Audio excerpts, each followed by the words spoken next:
Steph here, welcome to this live video. Looks like we have Wi-Fi, which is good. Looks like we are on with the internet. This is good.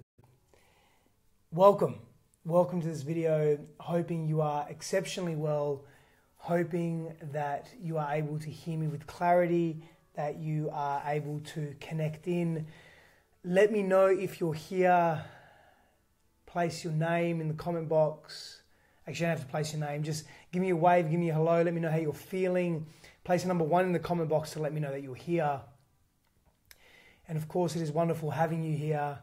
Thank you so much. This evening, we are speaking to a pretty deep topic.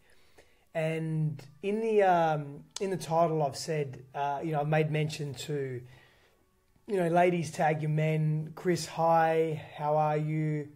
I can see who else is on. Carol, hi, how are you? Let me know that you're on. Bianca, Grace, wonderful to have everybody here.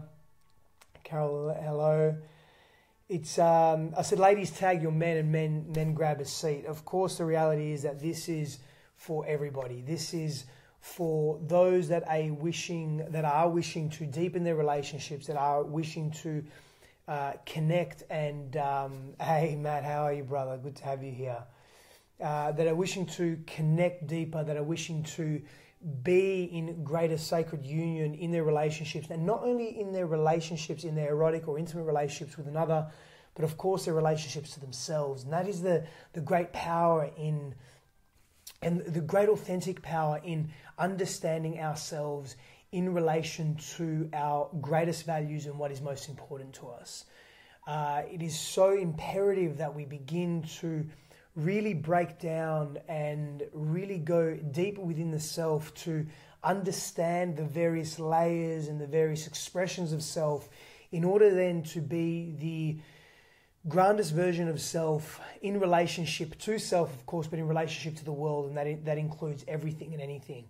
And I've spoken to this before as well, many times. I've spoken about the best version of self, or the grandest version of self, and what that actually means. The reality is, who you are right now is the best version of you. Who you are expressing yourself to be is the grandest version of you. Where that, hey Amy, how are you? Hello from Singapore. Hello from Beijing. Singapore and Beijing. Who you are, Rena, hello, how are you? Who you are and how you behave and how you express yourself in any situation in that present moment is the grandest version of yourself.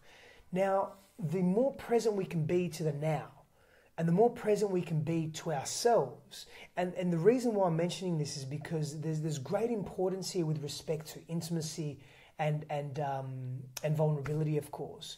The more that we can express openly in the now and express fully in the now and be really deeply present to what is happening, what is occurring, it allows us to further deepen our relationship and understanding to self and to others. Please, people, I see a lot of people coming on, but I can't see everybody. Place a number 1 in the comment box and let me know that you're here. Maybe an emoticon to also let me know how you're feeling. Pardon the most excellent background, by the way.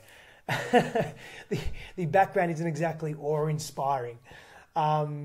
Stevie, hello. How are you? Stevie Lay, hello. But you know what? It will do. It will do. It's a wall, there's a roof. There's actually heating in this room. I'm not going to complain. I'm good. I will say China has been challenging, to say the absolute least, on so many different levels. Speaking of vulnerability, so let's put it all into Amy. So let's put this theme into context. I'm going to speak to something about myself here, an experience that I've had.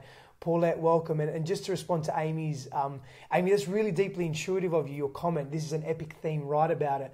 So I have been writing about it. In fact, that's why I'm speaking to this right now. So in my program and model that will be released on the 1st of January, Conscious Relating, there's 12 principles in that. And one of them is varied intimacy.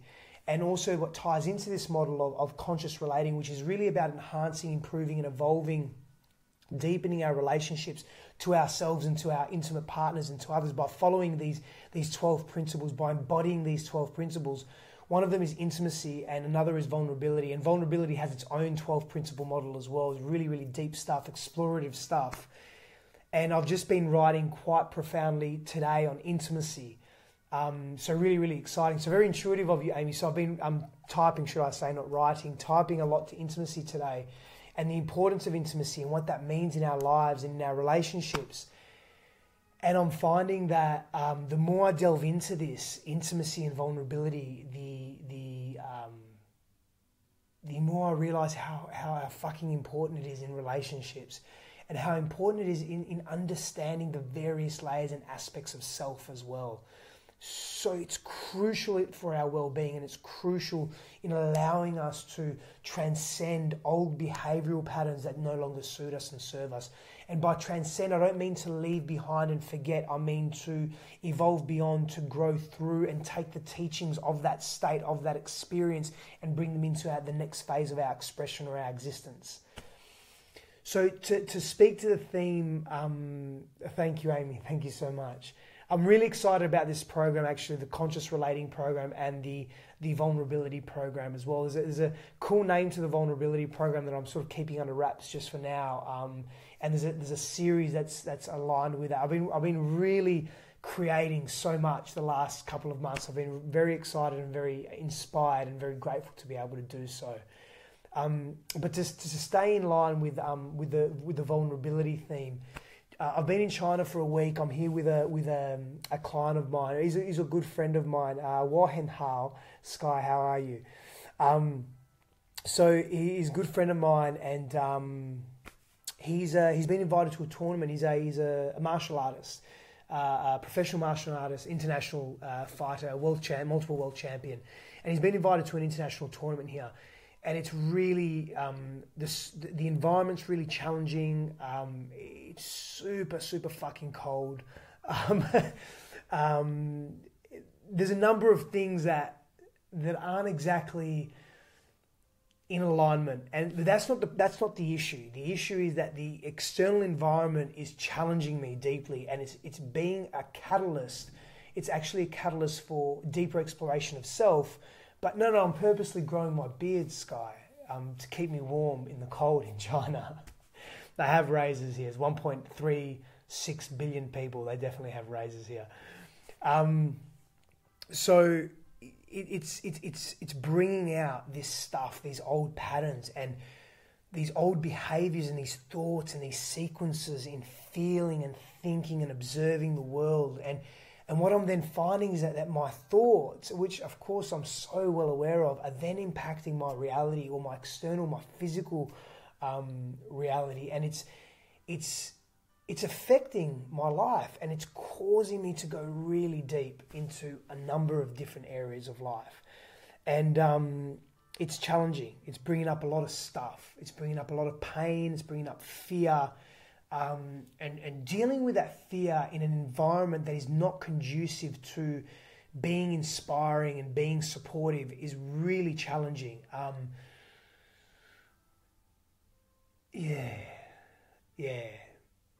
Feeling that.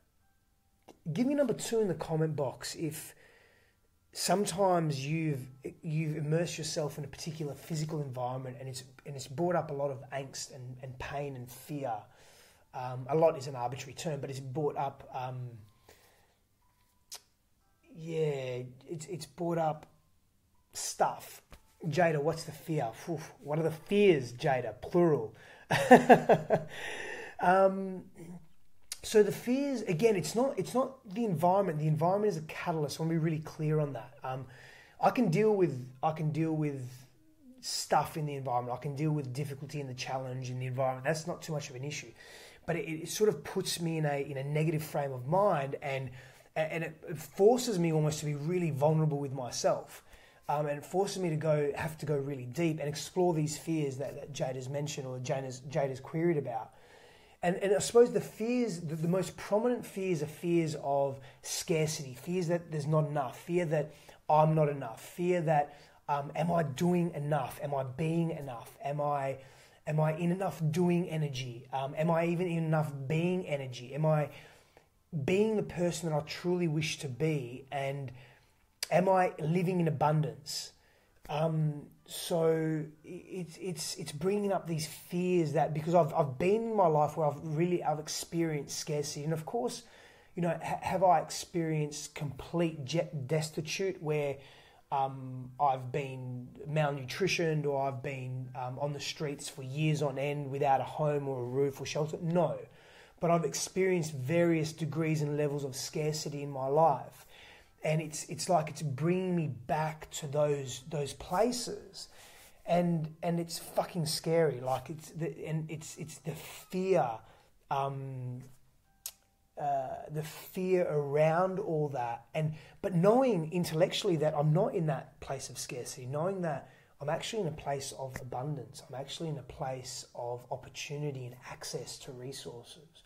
I'm actually in a place of such deep openness and vulnerability with self, where I can connect to my feelings at a drop of a hat, even if they're not pleasant necessarily, but I still explore the fullness of them, because I firmly believe that doing so leads us to embody a state of wholeness, and in wholeness we are able to feel potentiality and explore potentiality and be with potentiality. It's very powerful.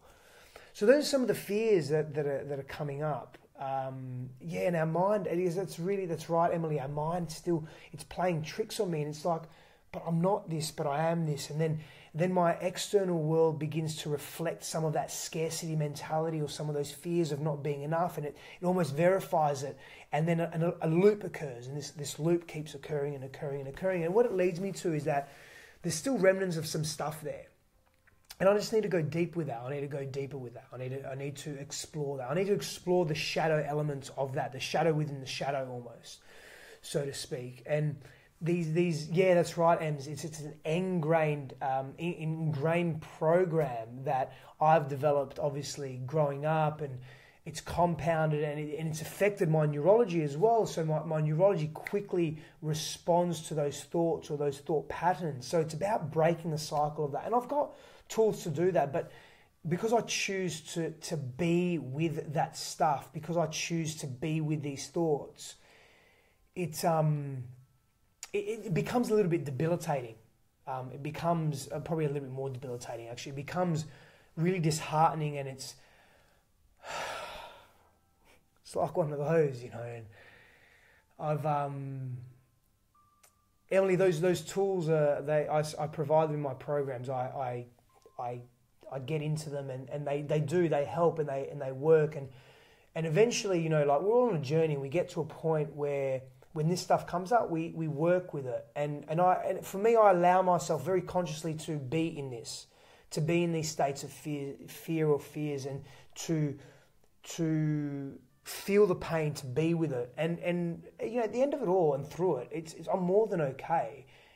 It just, it hurts, it's painful, and it brings up old stuff, and again, it almost plays with your mind a little bit, it sort of messes with your head, because you're in this contradiction of where you are and what you're actually experiencing, and where you really are, and the thoughts that are coming in. And so there's some of the fears, and am I on the right path? Right meaning, am I in alignment? Am I being true to myself? And Sky says it is difficult to relax in foreign places. The instinct senses are also heightened. Yeah, absolutely. And especially here, and especially in the... Hi, Annette, how are you? Especially in... So the environment, and this has got not so much to do with China, but the environment that we are in is also riddled with corruption. That's just the reality of it. Like, it's straightforward. There's so much corruption here. There's so much purposely lost in translation, and it makes it even more challenging and difficult. And so my patience is being tested. Like Jada, to go back to, if you're still here, Jada, by the way, to go back to that question, like, I've spent a lot of my life immersed in aggressive postures. I've spent most of my life immersed in aggression, and being very reactive in life, and being very much an alpha male, but an unhealthy alpha male who really followed patriarchal norms unconsciously, and I'm being tested, so my patience and my reactiveness and my responsiveness is being tested, but which is cool, but it's also unpleasant, because I find myself internally like simmering a little bit, and even reacting, because some of the people here, they culturally, the cultural influences, they appear as if they're speaking abruptly and rudely, and sometimes people are here, but sometimes they're not. It's just the way of culturally expressing themselves. And it's interesting to not be triggered by that, because again, that I find it's almost like I can see internally and feel my neuronal mapping and a particular pathways firing, back 10, 15 years ago when I was in that toxic masculine from the collective unconscious. Really well said, Gail. So that's really interesting to observe all that. And this is the stuff that's coming up, being triggered in this environment. And so that's my vulnerability piece around that. But I sort of got on a tangent there because I really want to go deep into speaking about, of course, intimacy and vulnerability in relationship, and how it can really, really assist us in expressing ourselves. Thank you, Matt. Yes, Emily, I'll be coming to Brisbane next year at some point. Tour dates to be confirmed. Yes, definitely. Brisbane or Gold Coast is on my hit list, or maybe both, depends. Yeah. So speaking to intimacy and really defining and embracing intimacy, and the importance. Thank you, Jada. You're still there. Thank you, my love. I'm sure that you would have tremendous insight into all of that, Jada, and at some point we'll have a conversation about that, I'm sure, and I would be honoured and humbled to be able to do so. In case you don't know anyone in Melbourne, just connect with Jada Simone. I probably shouldn't, sorry, Jada. I'm just probably telling people to connect with you. I'm not sure if you want to. I know you do. You are such a giving and open person. She's just a fantastic human being and a wealth of knowledge. So if you're in Melbourne, if you're in Victoria, she's doing amazing things over there. It's amazing things. I'm not even going to begin to start with what that is. But if you're in Melbourne, Victoria, connect with Jada. Full stop. End of story. Easy. Please, if you trust anything that I say and do, trust that. Yeah, cool. So yeah, vulnerability and intimacy in relationships. So the reason for this live feed, number of reasons. One, I've been traveling so much the last couple of you're welcome, Jada. The last couple of months, and I haven't done as many live feeds as I would like to. I'm usually doing 2 or 3 a week. So having an opportunity this evening to do one is really, I feel really blessed. So that's why I'm here. But also because I've been immersed in intimacy and vulnerability.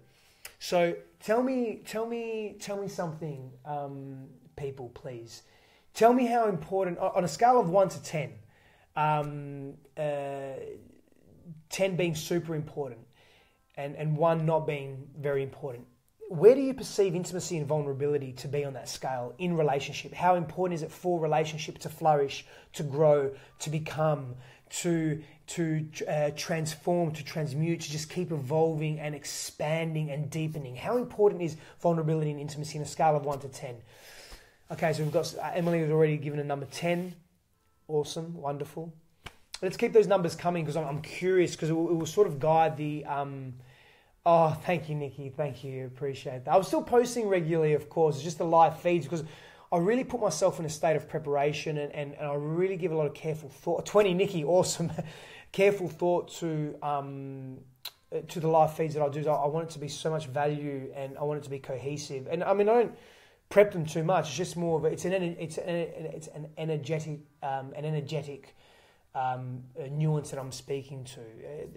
Most of it just flows. It's just a matter of getting into that space, creating the space for myself to do so. So I thought, while I'm being deeply challenged, and no better time to speak to intimacy and vulnerability. Okay, so I'm glad that there's some of the numbers that are coming up, 8s, 9s, 10s, 20s. This is really good. Where are all the men? Where are my men on this live feed this evening?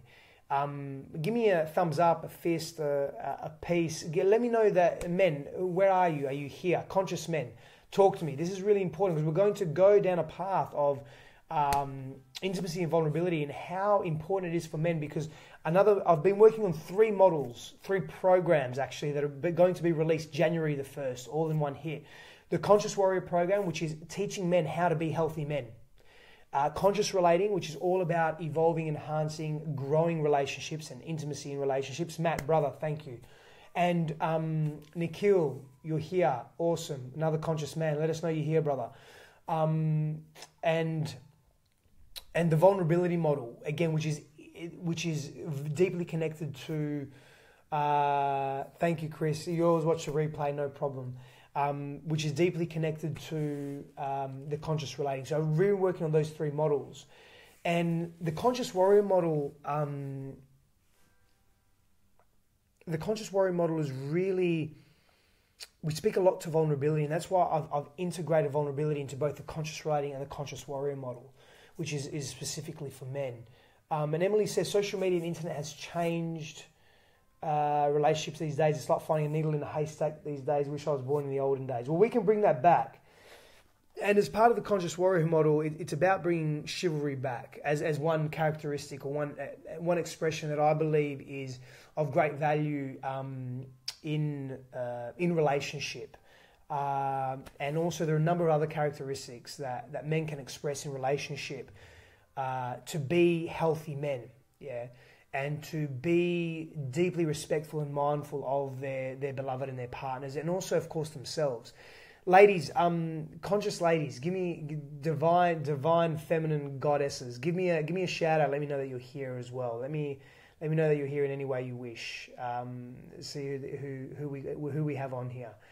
So intimacy. Let me go into and define intimacy. And real intimacy is fucking hard. Number one, like it's difficult. It's really. Give me number 3 in the comment box if you believe that real intimacy, even if you're authentic, even if you're clear with who you are, real intimacy can be deeply challenging. Give me number 3 in the comment box if you can resonate with that sometimes, that it can be deeply challenging. So real intimacy is a meeting between 2 open beings. That's what real intimacy is. 2 open hearts, so fully present. That's a characteristic of being or expressing or embodying intimacy. Yeah, authentic intimacy is really defined by our ability to meet each other precisely where we are, right here, right now. At any given moment, to share the fullness of ourselves and of our being in that time, in that moment. That's really the power of being authentic. It is an open invitation to connect. It's an open invitation to connect organically without any expectations or prearranged agendas.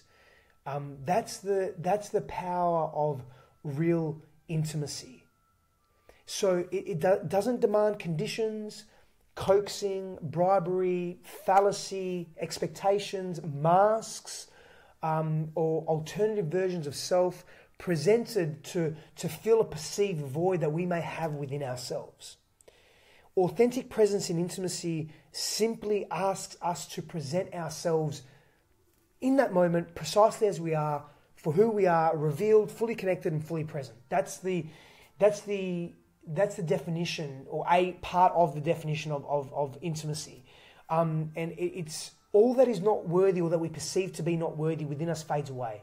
Give me number 4 in the comment box if you can resonate with that part of the definition. I've still got plenty more to go. We're going to go deep with this, and I'll probably do I'll do a little post on this as well, and give you a snippet or an insight into the conscious relating model and how intimacy feeds into this. Yeah, it feeds into the conscious relating model, varied intimacy actually. Which I think I spoke to last week on the live feed that I did. The live feed I did last week was 2 keys to unlocking the potential in relationship. It's on my YouTube channel, S.Sifandos. You'll find it there. That was an interesting live feed. So we spoke to varied intimacy, but we didn't go into this depth. So true intimacy, and I'm starting with intimacy because it's actually vulnerability, or the ability to express vulnerability or choose to be vulnerable is really a precursor to is a precursor to our ability to then be intimate and show up in intimacy. But I want to present the ideal, or what I feel is the ideal of intimacy. Yeah, and true intimacy, it really requests that we shed our masks and our disguises. It's the masks of fear, of pain, of doubt. It asks us to surrender whatever is real for you in the moment through connecting to your own power whilst being deeply open to the heart space of another. Yelena says, hi Steph, hi Yelena, and all beautiful beings here. Yes, they all are, we all are. Can you not be vulnerable and feel insecure? Absolutely. Of course you can. You can be vulnerable, because if you're being present to how you're feeling, you happen to be feeling insecure in that space, and you're open with that, then you're being vulnerable, you're being honest, you're being connected to who you are right here and right now. And Emily asks, what defines a relationship these days? Wow, okay, that's a huge question. Yeah, so I'm going to take that a step further and say what defines a conscious relationship these days, or a healthy relationship these days. And there are a number of factors, and that's why I've created the conscious relating model with 12 key principles that begins to define what defines a healthy relationship and how we move in a healthy relationship. No, don't be sorry, Emily. I don't know what you're sorry for, but don't be sorry. No need. And that's why I've designed the conscious relating model. So one of the principles or definitions of a healthy conscious relationship is our ability to be intimate, to engage in intimacy, to feel vulnerable, to have the courage to feel vulnerable, to feel safe enough to feel vulnerable. So our partners must be able to create that safe space and haven for us as well, which is really beautiful. So truthful intimacy, it sees us for all that we are, and we see the other for all that they are in that moment. So really, when we're speaking about intimacy, we're speaking to the moment. We're speaking to that moment being owned, that moment being taken, that moment being fully fulfilled for what it is. There's no fallacy in that moment. There's no holding back in that moment. We're being ourselves. Of course, we're being ourselves in a very safe way. We're being ourselves in a connected way, and we're being ourselves in a respectful way as well. So we revere the other person, we revere ourselves, and we behave in accordance with that. So it meets us where intimacy meets us where the heart and the mind merge, where the heart and the mind become one. And true intimacy is not defined by externalized value. It's not defined by what and how others wish us to be or perceive us to be. Intimacy is revealing. It is open. It is our ability to find relief in ourselves, in our relationships, and in our partners. And we need to put a facade on, and we feel liberated in that space. Yeah. Doing the work on self gives you more courage to show up and be vulnerable. Absolutely, Sky. And that's self-awareness or self-gnosis. It's in fact, again, so to go back to the question that Emily asked, self-gnosis is one of the key principles of the conscious relating model. And I'll go into the depth of that and what that means, the layers of self and understanding the self, yeah? Yelena says, when we share as an act of self-love. Absolutely. When we share the fullness of who we are and the wholeness of ourselves in that moment for what it is, it is an act of self-love, and it is an act of deep love. Completely. And Emily says, I've been hurt by so many men that I think intimacy has been lost to me. I remember when I said I'd have sex every day, been hurt so many times, I'm guarded. I can't see the fullness of that message. Sorry, Emily, it's because I'm on my phone. I can't see that, but thank you for being vulnerable and sharing. And look, there are deep lessons. There are deep lessons to learn in every relationship. And what can we gain? What can we gain from every relationship? What teachings, grand teachings, masterful teachings can we gain from every relationship? Because there's so much to learn and grow from. There really is. So engagement in true and open intimacy, it allows us to break down our self-imposed barriers, our limiting self-beliefs. It allows us to really go deep within self. So often influenced by the various negative nuances of society, we find that the self-imposed barriers, they're influenced by these negative influences, these cultural constrictions that are placed on us, on how we should be, based on a set of values that are superficial, that are largely egoic by nature, that don't go deep. So therefore we can't go deep in our relationships as well. And in intimacy, in real intimacy, we transcend the ordinary and we become one with the extraordinary. And that's the power. We become one with the extraordinary, and that's our natural divine state. Number five in the comment box, if you can relate to that. If you can relate to transcending the ordinary and moving and merging into the extra divine and natural state. That is the most important state to be in. And here, shame leaves us, guilt escapes us, a preoccupation with low self-worth and value dissipates, and we are left with a rawness of who we are and what we are in that moment. And that's our power. And in that moment of open rawness, there is only love. We only experience love. That's beautiful. Okay, I'm back. Yes, excellent. Okay. We lost that for a bit. Okay, so shame leaves us, preoccupation with low self-esteem, low self-worth, low self-value, it dissipates. And we're left with a rawness of who we are. And in that rawness, we're only love. And that's what I was speaking to, that we're only love. And that's, we care not for judgment, for critique. We vulnerably expose and express ourselves. And in that exposure, we create a space for meaningful connection, profound intimacy, deep bonding, and a completer understanding of self and of others. That's our power in that space, yeah. And that's what intimacy allows us to embody and embrace, which is so deeply beautiful. So in exposing ourselves, we drop the ego. The ego goes, bam, dropped. The superficiality dissipates. We move into depth of connection, depth of being, depth of relating through principles of intimacy.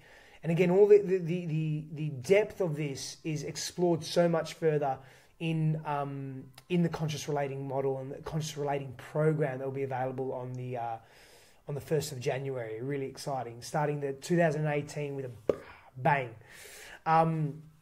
We drop the worldly pains in intimacy. We own all that we are, and through intimate exposure, we really begin to discover the parts of ourselves we never knew existed or we never thought existed. And it's through that we connect to then the aspects of ourselves that are bound in wholeness. And by stepping into this role of wholeness, we allow the other to do the same. So by being vulnerable ourselves, we allow the other to be vulnerable as well. And a symbiotic exchange of deep love transpires, of deep relating, of conscious, healthy relating transpires. So Yelena says, for me, sometimes it enhances shame and pain, at least for a while. I need to process it myself, even after revealing myself. Sometimes I have no idea the benefit. I can't read the whole thing, sorry, Yelena, but thank you for sharing. And yeah, look, sometimes, so it's really important here. So people, this is really, really important. I've spoken to this many, many times. I go a lot deeper into this in my workshops and in my programs as well. But essentially, when we are being vulnerable, when we are being intimate, when we are expressing ourselves in fullness, there are some guidelines we really need to follow. And there are 3 types of people that we should choose to communicate with. In fact, there's actually 2 types of people out of the 3 that we should really choose to communicate with in that time of vulnerability and intimacy.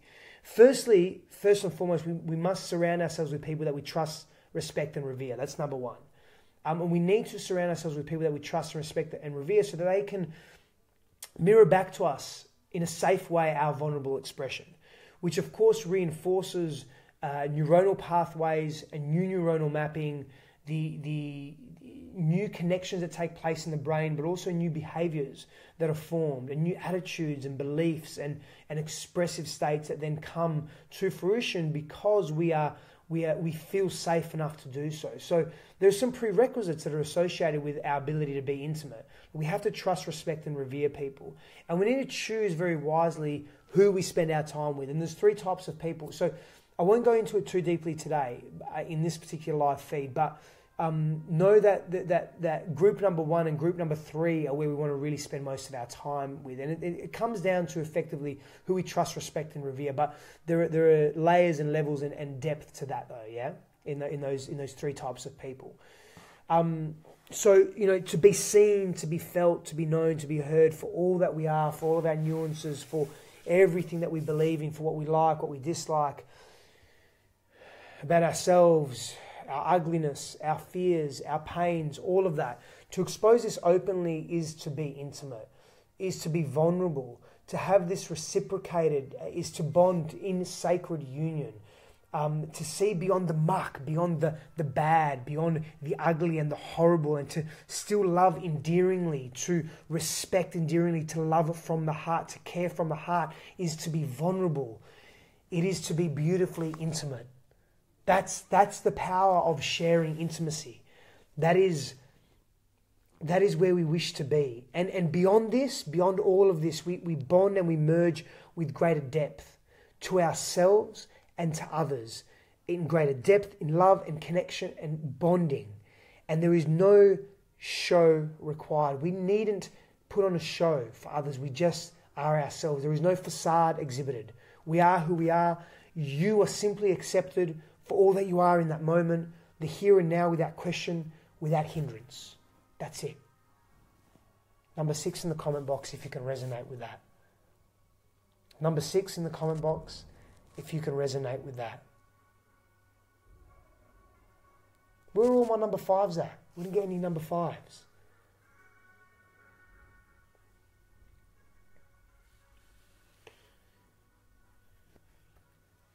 That's a fairly complex, it's a layered, and it's only part of it, it's a layered definition of intimacy. But it allows us to really feel the power, the truth of intimacy. And how we share our energy, how we share our lives, how we share our love. Natasha, please elaborate. Please elaborate. That's a really powerful statement.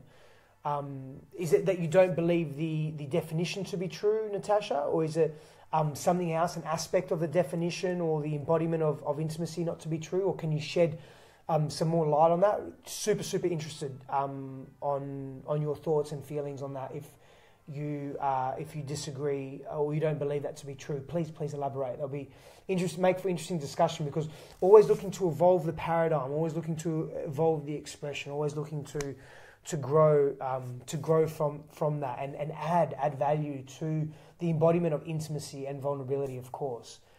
So please, if you can, share that. Just remember that in the comments, it doesn't allow you to, well, it does allow you to write as long comments as you want, but for some reason it doesn't show up fully on the screen. So anyway, I can see it later though. We can see it later, so it's cool. So yeah, please share your thoughts if you feel drawn to.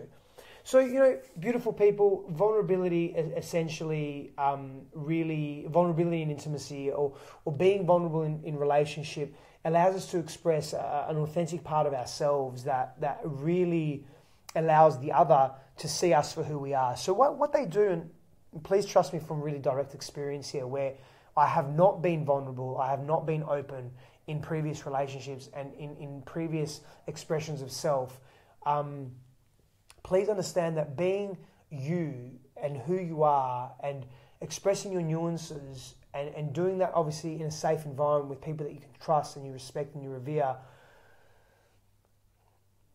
And I'm not insinuating that I wasn't honest or vulnerable or open because I didn't have a safe. I had safe environments. I just, through my conditioning, through choice, through various other reasons, through unhealthy practices, I chose not to be the fullness of me, and it damages relationships, and it doesn't, being vulnerable it doesn't only liberate you, but allows other people to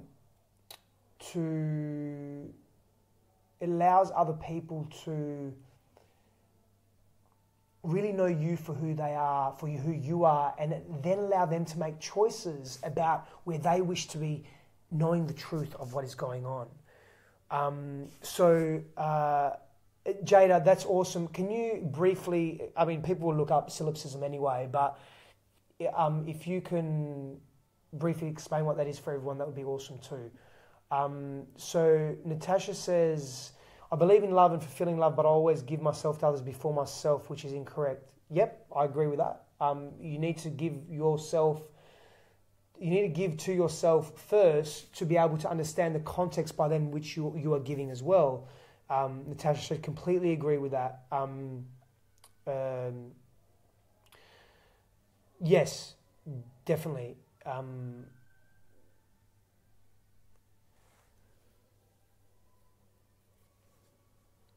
So, solipsism, Jada, solipsism is, I think it's a almost like a, if I remember correctly, it becomes a self-absorbed preoccupation, an absorbed preoccupation with self, and it becomes quite egoic, and we get stuck in the self, and it becomes unhealthy and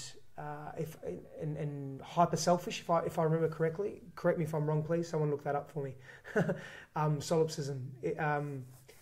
Yes. That only the self exists and not ever fully knowing the mind of another, which is a philosophical problem and conundrum as well. And this is why the principle of self-gnosis and the principle, and see, self-gnosis and gnosis as well within that same principle of the conscious relating model is so crucial when it comes to expressing self, because it is not only about understanding the self, but it's about understanding the self in relation to the world and understanding others as well in relation to us.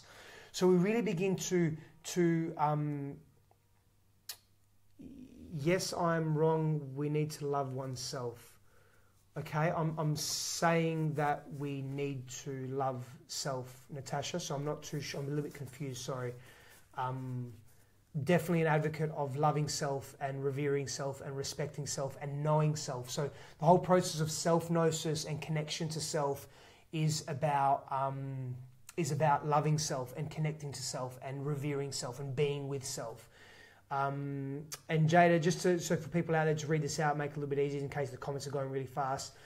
You can be not unhealthy, you can be intimate and vulnerable, but not truly knowing the other is present. It doesn't fully open it up. Sorry, Jada. The comment.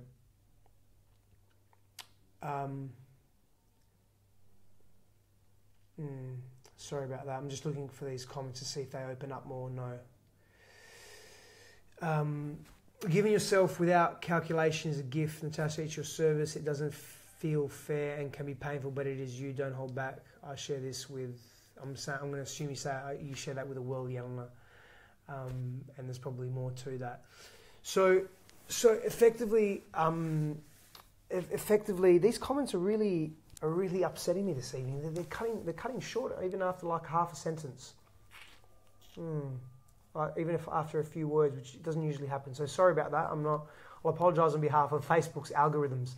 But yeah, not to get onto too many tangents. Of course, there are elements of conscious relating and healthy relationships that allow us to strike a balance. But of course, when we speak to intimacy and when we speak to vulnerability, we're really speaking to connecting and bonding. And in connecting and bonding, we have to be aware of who we are, and we have to be aware of who others are as well. And we have to be very acutely aware of what we want, what we desire, what our highest values are, what our dharma is, what our purposes are. While we're here, how we choose to move, likes, dislikes, how we behave under pressure, how we are challenged, our fears, our shadow. Like, there's so much of us that we must be connected to in order to be intimate and be vulnerable and be really present in the moment. And it's a journey. It's such a deep and profound journey to be able to immerse in this space, and to be able to immerse oneself in intimacy and vulnerability and openness.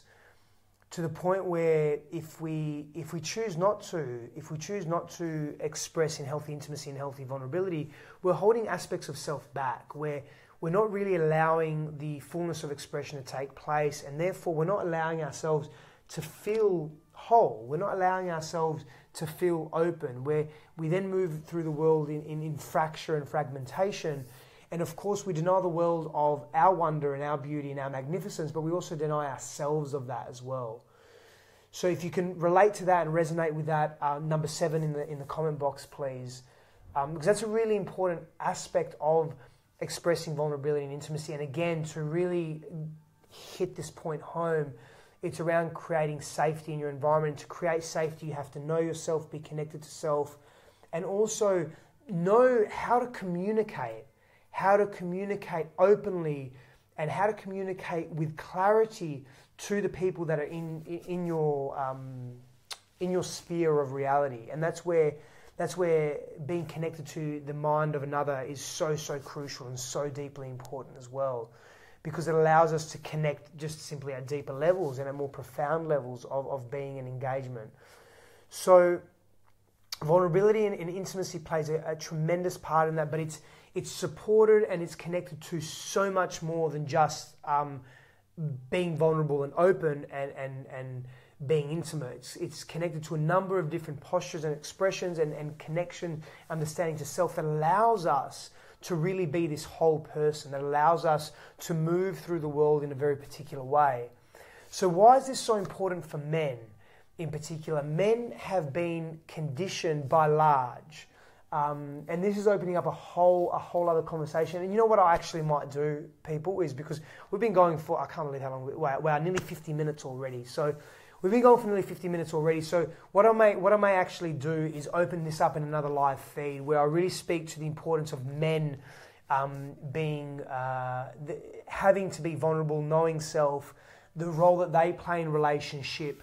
I can go through history, cultural conditioning, a number of different facets around that, and speak to the importance of men being vulnerable, sincere, and intentful, and intimate, and practicing intimacy, and how that affects, obviously, family, the family unit, the beloved, themselves, the extended family, society at large, what that means for our culture moving forward, the future of humanity. And the importance of all of that. So if that's something that you'd like to hear, give me a magical infinity, a magical number 8 in the comment box. If that's something that you'd like to see a live feed on, and I'll do a live feed on that probably next week, or maybe later on this week. Potentially Thursday. No, maybe Thursday or Sunday. Potentially Sunday. Just depends what the schedule's like here in China, in Beijing. But number 8 in the comment box if you'd like to see a live feed specifically on that, on men, vulnerability and intimacy and connection and authenticity as well in male expression, in relationship but also for self. So number 8 in the comment box if that is something that would be of interest to you, and I can speak to that in a live feed, and I'll do a whole live feed on that. But effectively, I'm going to wrap that up now, this live feed on intimacy and vulnerability, and say thank you so much for everybody being here. Thank you for watching, for tuning in.